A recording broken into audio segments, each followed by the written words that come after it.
you mentioned that it's really important to hire well, that aspect. Now, if you want to implement servant leadership in a context that already exists, and so you've got a more complicated bunch to work with, advice from your side.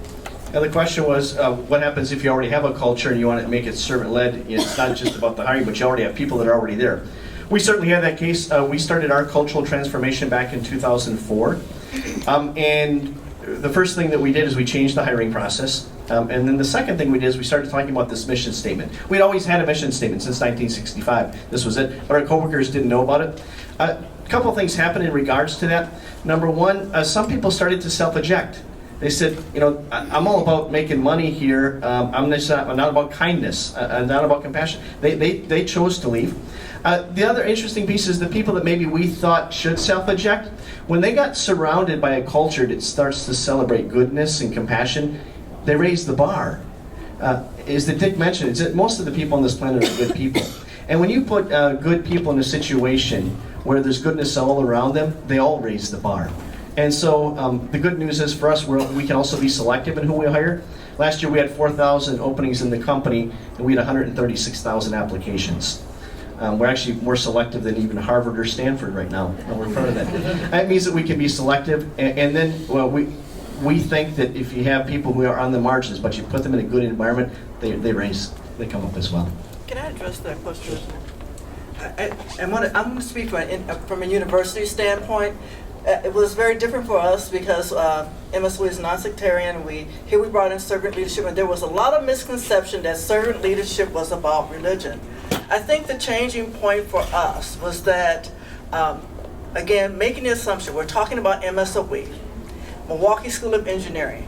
Understanding that we have other majors here besides engineering, but they're thinking Milwaukee School of Engineering. And you know what the thought is about, preconceived notion about engineers. They look at their shoes, they're very straightforward, everything has to be in this place. No one ever thinks of the soft side. Well, I think what happened is that we started to see these beautiful students giving back. They jumped into it feet first, not thinking anything about it at all. And we started to hear more stories about what the students were doing. And it became very emotional. They shared it in class and people became very teary-eyed and emotional. And we found that the faculty had to buy into it because these are our customers that found that this is something that they needed to have. Even in our promotion and identifying what we need to do in order to retain students, servant leadership is a big piece of that. At Southwest, I think there's a story of a secretary who worked for a president. That's a valid story? I mean, that's the story that I have.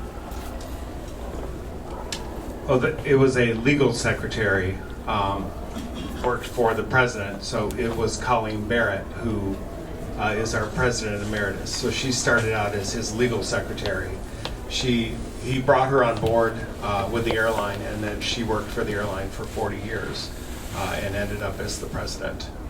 So we constantly remind our employees that there's nothing that's out of reach for you. You can do whatever you'd like to do here. It's always been that way.